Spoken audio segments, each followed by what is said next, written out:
It's The Right Word Awakened, an invigorating engagement of words, spirit, mind, and self. With word stylist Emily, you can call her E. Claudette Freeman. Reimagine your words, rewrite your power, recreate your life, renew your story, right here on the Right Word Awakened podcast. It's all part of the Right Word Awakened movement, an Emily Claudette Freeman vibe. Welcome to the Right Word Awakened podcast. I am E. Claudette Freeman, your host, and I am super excited and trying not to burn myself on my lovely cup of green tea that I'm drinking because I have the opportunity to talk about something that has really had my mind reeling for the last couple of weeks, and that is your story, your soul, your story.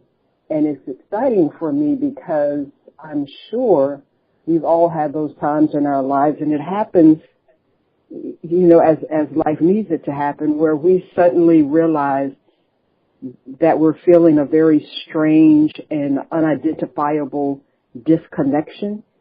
You're not really sure if it's disconnection with spirit, if it's disconnection with family or your career or what you believe you're called to do, but you know that there's just this general disconnect. It's almost like you were having this wonderful in-depth conversation with someone, and in the middle of that conversation, you just totally, completely forgot what you were even talking about. And for me, it always seems like a very major thing because I'm like, okay, what was I doing? What was I doing? And why does what I was doing suddenly seem so foreign? And so today, in talking about your soul, your story, we're going to talk about some of that disconnect and where that disconnect is sitting and how do you kind of get back to it. And joining me for that discussion is Dr. Vikki Johnson. Dr. Vikki is a chaplain, a TEDx speaker, an author. In the year 2000, she started Girl Talk Unplugged. I had the opportunity to go to one of the conferences, and it was all of that, just all of that. But it transformed the lives of over 500,000 women. In 2014, her passion for sacred sisterhood then evolved into soul wealth. And this lifestyle movement includes a T-shirt line, a home collection, an annual Sacred Sister Luxury Mentoring Retreat, and Soul Wealth Academy, which mentors women to break up with the status quo in their lives, be great in the mirror first, then amazing in the marketplace. She is the CEO of the Soul Wealth Group Incorporated and Soul Wealth Foundation, which strengthens multi-generational relationships among women through strategic media campaigns, collaborative partnerships, and community advocacy, inspiring them to create a strong legacy for future generations. She's an Emmy award-winning media professional with over 35 years in entertainment and 20 years in marketplace ministry.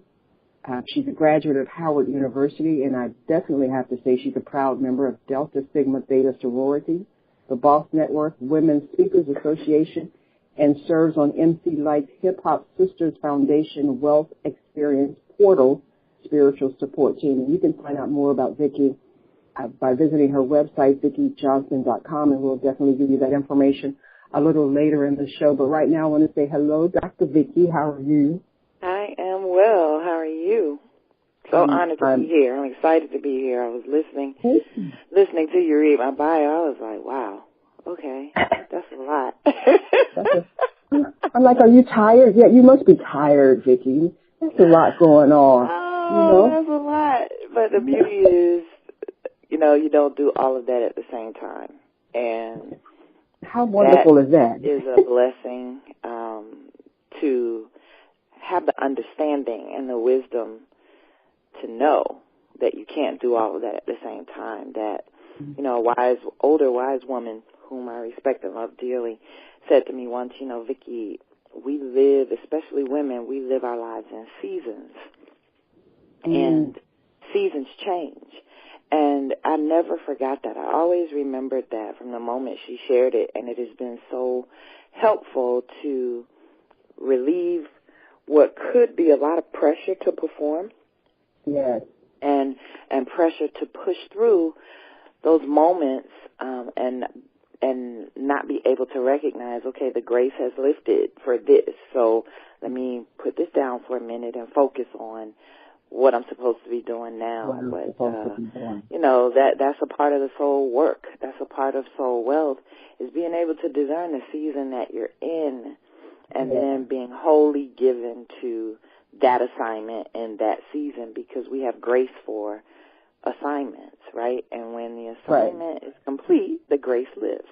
Or, when it's time to move on, the grace lives. So, I'm excited to be here today. See, we're going to come back to that, because you have to definitely explain that and work that out for us. But let's open the discussion. First of all, soul is one of those things, Vikki, when you start talking soul, people kind of look at you like, what are you talking about? What do you mean by soul? What are you talking about? It's one of those things that's just very elusive. It's kind of like trying to explain faith. Mm-hmm. When you try to really explain soul, people are, we don't really get it. For me, and I think I liked what I heard someone say on Super Soul Sunday, that soul is the part of you that existed before you were born. And so it's almost like it's the most highest spiritual part of you. So when you disconnect from soul, you're disconnecting from the very foundation of who you are. So soul says, this is me, this is you. Soul is your I am. How would you explain soul to someone? I explain soul in the context of even what you just shared. But for me, I come from the vantage point that soul is the seat of your emotions. Your soul is your emotional self. And your emotional self is guided by that higher spiritual self. So for me, soul is inside of your spiritual self, and soul is the seat of your emotions. It's your personality. It's how we show up. It's how you interpret your mental journey. It is, what guides your physicality. It determines pretty much how your day is going to go. Are you going to come into agreement with your spirit? Are you going to be your healthy self? Are you going to be your mature self or your child self? So it for me is about strengthening the muscle of your emotions. Wow. And managing the discipline of your emotions. Because I believe, my opinion only, that in every moment we live at choice. Every moment we live at choice. So if you go from this moment to the next, you get to choose. What does this moment look like? And a lot of times people, in my experience, live, quote unquote, checked out or numb. So they're not thinking about the next thing. They're just going through the motion. And soul wealth is about calling you to consciousness, to living a very aware life and being very intentional so that you can be authentic in every moment as much as possible and not skateboard through life, missing the beauty of individual moments as they happen. That's amazing. Let's do this before we finish. Let's take a quick break, and we'll be right back on The Right Word Awaken. Don't you dare move. There's so much more to engage on The Right Word Awakened, an Emily Claudette Freeman vibe. We'll be right back.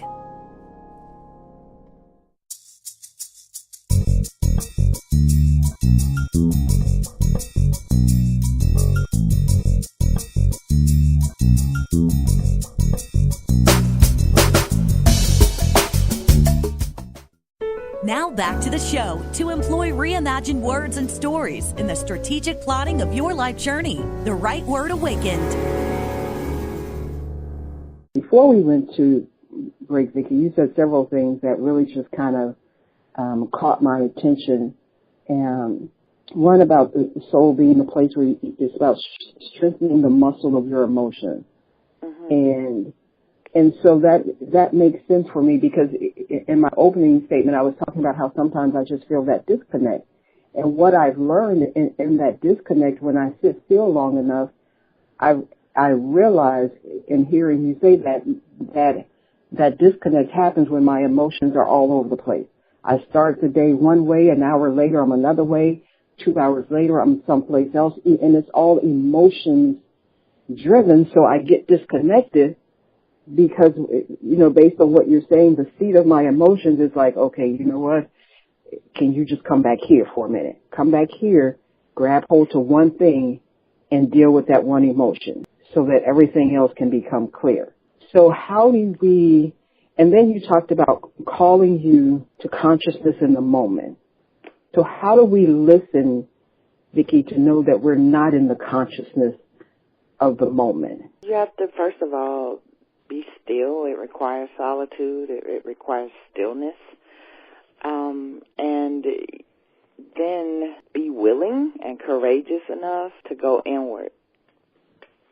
You have to go inward so that you can then be aware of what's happening externally. And so you have to check in with yourself. What's going on? Here's the question that many of us don't like to ask. What am I feeling? Mm-hmm. And if it's painful, we short-circuit the process of that feeling in the moment and move on to something else. And so if but why don't we want to ask, why don't we want to ask, what am I feeling? Because it seems that's a valid question. And it seems to be a vital question. So why don't we want to ask, what am I feeling? It's valid and necessary. Because we don't want oftentimes to face what's true. We don't want to deal with reality a lot of times. So we stay in unhealthy relationships. We stay on jobs that we hate. We eat what we know we're not supposed to eat, even though a few hours later it makes us feel bad, because we are trying to stuff our emotions instead of feeling them, or bypass our emotions with religion or spirituality or food or sex or drugs or alcohol, But when you sit in the stillness of the truth of the moment and feel what it is you're feeling, the power and purpose of feeling your emotions is so that you can get the insight that you need to move to the next moment in a healthy way. Go ahead. Emotions are one of those things, Vikki, that I think have such an awful stigma because we hear emotions or emotional and we automatically assume that's a bad thing. And it's not a bad thing because your emotions are clear indicators of what's happening or what's not happening in your space in that moment, are they not? Absolutely. They are. But the key, you cannot, okay, this is good. This just came to me. You cannot have a mature, grounded spiritual life without being healthy emotionally. Mm-hmm. And what we see today is spiritual routines without emotional health. Wow. So it creates an incongruence in what we see and what you say if there is no balance. And that is the work of soul wealth right there. I know you do all these things. You say God this, you say God that, but you are borderline crazy. Yeah. You know what I mean? Oh, so yes, I do. That is the work. That is the work. And so you ask yourself, what am I feeling? What am I feeling? And you have to be able, I'm assuming, if I'm following so well properly, you have to be willing to face what the answer is, whether or not it's something you even recognize you were feeling. You may just think, oh, I'm feeling a little sad, but you sit down and ask yourself that question, and what you get is I'm angry, I'm disappointed, I'm hurt. And okay. So when you ask yourself, what am I feeling? Talk to us a little bit, Vikki, about how do you, number one, prepare yourself to sit down and ask that question, and then how do you prepare yourself to really face what's going to come out if you're serious and if you just allow yourself to be real with yourself? Well, you can't face, if you cannot fix what you won't face, right? You can't correct what you won't confront. And here it is at the bottom line of it all. We don't like to face what is ugly and uncomfortable.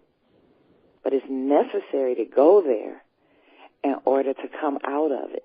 You can't build on top of a faulty foundation. So the soul work is the foundation. And if you insist on building on a faulty foundation, you will build and build and build and build and build, and one day it's going to all come crashing down because you never dealt with the foundation.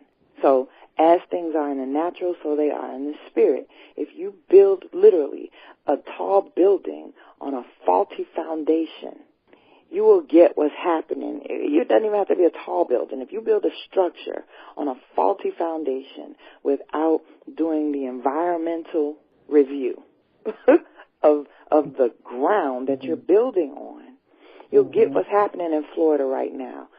Houses falling into sinkholes.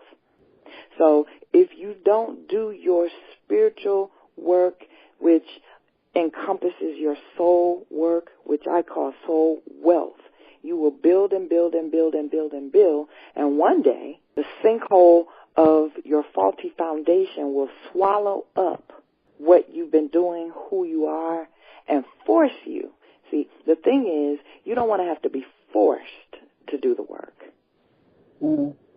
So my calling is to encourage people to willingly do the work so that you can build in a way that does not mean you have to be devastated along the way because you refuse, to deal with your stuff. And the comment you made, you don't want to be... Deal with your stuff. Deal with your stuff. The comment you made, you don't want to be forced to deal with your stuff.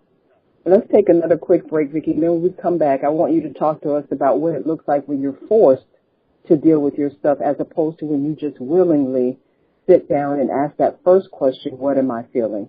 We'll be back on the Right Word Awakened podcast. Don't you dare move. There's so much more to engage on the Right Word Awakened and Emily Claudette Freeman Vibe. We'll be right back. Hey, girlfriend. So lately, you've been talking yourself out of going back to school or starting that new business. But girlfriend, it's time to move past the fear and take action.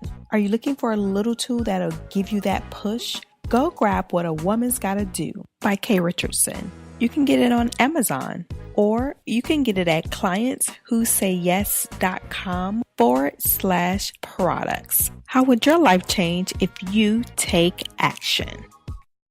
Welcome back to the Right Word Awakened and Emily Claudette Freeman Vibe.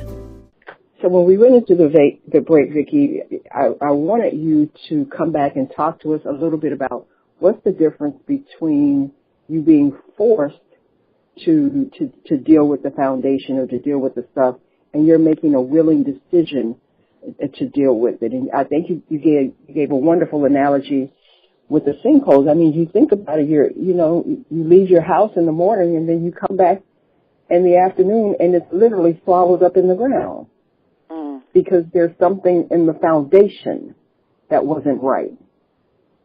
So what does the difference look like, and what do we experience in the difference that in talking about soul wealth and understanding the significance of dealing with your soul in your story, which is your life? What is that different? What are the key differences? I'm going to give an example to explain the differences, okay? So when you're not dealing with your stuff and bypassing your emotions to get through, you're shallow breathing. You're not breathing.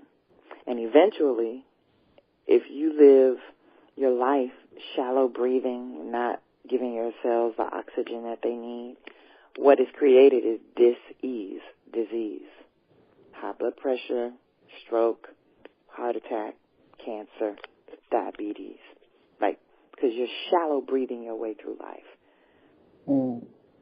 If you're shallow breathing your way through life, you're not dealing with your stuff.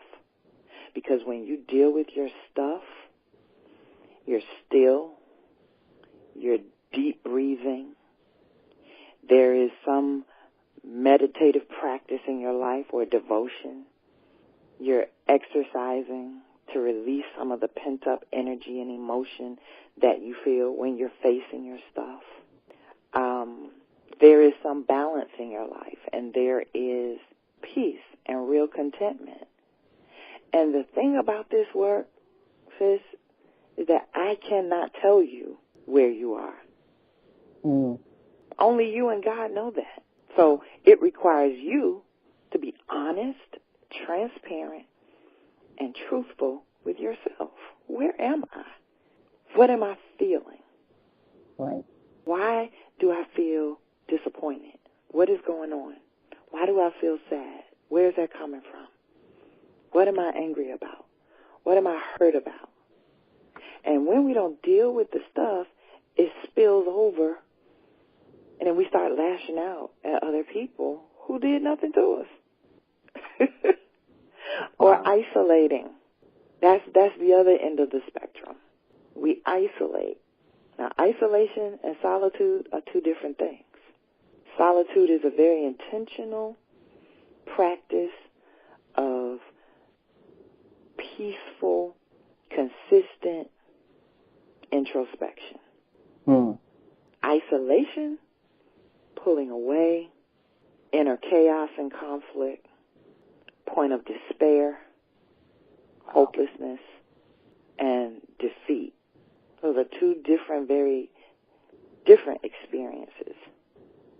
But guess what? The beauty is we get to choose which one are we going to go into solitude or are we going to go into isolation? Wow. Now that's a question. As long as we are living, we get to choose which one of those we get to do, no matter what level you are, because it is a daily practice. Soul wealth is a daily practice. And eventually you get to a point where every experience is a blessing or a lesson. Yeah. Yeah. And so we're going to wrap up for this edition of the Right Word Awaken podcast. I know, right? But we're going to have you back because we have to finish this discussion because we gotta definitely touch on the whole lesson and blessing thing because that was a big one for me. That was a big one because before I would kind of walk through stuff and be like, oh God, why me? Why, until someone said to me, you have to ask yourself, was it a lesson or a blessing? And what are you really to get out of either? Because whether it was a lesson or a blessing, it came to give you something. So figure out what you were supposed to get. And the lesson becomes a blessing, So for this edition, though, Vikki, give me some closing thoughts based on understanding soul as the seed of your emotions, and when it comes to strengthening the muscle of your emotion and asking that, what am I feeling? I will just say to those who are listening, I encourage you to do your work. Do your work now. Do your work now so that the rest of your days can be the best days of your life, because you're going to do your work. You can do it now or you can do it later. And so I encourage you to do your work now so that you can be intentional about what the rest of your life looks like, even in the midst of uncertainties and tragedies and crisis. Even in the midst of those things, you still get to choose to be healthy and wealthy in your soul. So do your work. That's the message that I want to leave with today. Do your work, and thank you so much, Claudette, for the opportunity just to share on this amazing podcast. I'm so excited about this, and hopefully you'll allow me to come back. Now, before you leave, Vikki, tell people where they can find you. Give them your website again, and tell them where they can find you on social media. Absolutely. Please connect with me. My website, join my mailing list, Vikki Johnson, VIKKI. VikkiJohnson.com is my website. I am on Twitter and Instagram at All Things Vikki, and on Facebook at Elder Vikki Johnson. And again, it's VIKKI. You can find me on all social media platforms. Thank you. This has been amazing. Do your work. Thank you so much, Vikki. We always try to close every episode with an affirmation, an intention, and a your move, which is your assignment to do. And in talking to Vikki today, it totally changed what I had. So your affirmation for this discussion, your soul and your story, is today I choose to ask in faith what am I feeling? Today I choose to ask and face what I am feeling. In your intention, I intend to be wealthy in my soul and prosperous in my life, and I make a conscious decision to do so. I intend to be wealthy in my soul and prosperous in my life, and I make a conscious decision or a conscious choice to do so. In your move, which means you have to take an action to do something, and Vikki already said it, do your work. So schedule a time to sit still and meditate and breathe with your soul, and then do your work. I'll see you next time right here on the Right Word Awaken podcast. I am E. Claudette Freeman. You've been listening to The Right Word Awakened, an invigorating engagement of words, spirit, mind, and self with word stylist Emily. You can call her E. Claudette Freeman. Want more information? Visit www.eclaudetteliterary.com. For sponsor, guest, and other show information, email rightwordawakened@eclaudetteliterary.com. Until next time, tell your words to wake up.